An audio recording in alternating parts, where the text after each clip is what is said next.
રાજકોટ જિલ્લાના ધોરાજી પંથકમાં પેટ્રોલ ડીઝલની તીવ્ર અછત અને સતત ભાવ વધારાના કારણે ખેડૂતો તથા વાહન ચાલકો ભારે મુશ્કેલીમાં મુકાયા છે।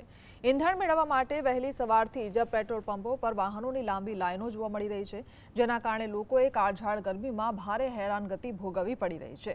તાજેતરના યુદ્ધના કારણે ઈંધણના ભાવમાં મોટો ઉછાળો આવ્યો છે, જેમાં પેટ્રોલના ભાવમાં કુલ 3.84 અને ડીઝલમાં 4.96 રૂપિયાનો વધારો નોંધાયો છે। જરૂરિયાત મુજબનું ઈંધણ ન મળવાથી ખેતીના કામો અને દૈનિક પરિવહન ખોરવાઈ ગયા છે, જેથી સામાન્ય નાગરિકોમાં તંત્ર પ્રત્યે રોષની લાગણી જોવા મળી રહી છે।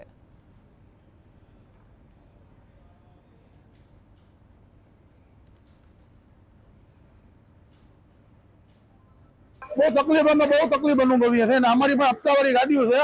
ડીઝલ એવો પૂરતો સ્ટોકમાં નથી મળતો કે અમે ગાડી ચલાવીએ। અમને 500-1000 રૂપિયાનો ડીઝલ મળે છે, એના લીધે અમારો બધું વેરફાઈ ગયું છે। બહુ તકલીફ પડે છે। લાઈનમાં કામ ધંધો મૂકીને હાજર રહેવું પડે છે। ભાવમાં 1 ટન રૂપિયા આવ્યો, 88 પૈસા આવ્યો ને આજે 94 પૈસા આવ્યો।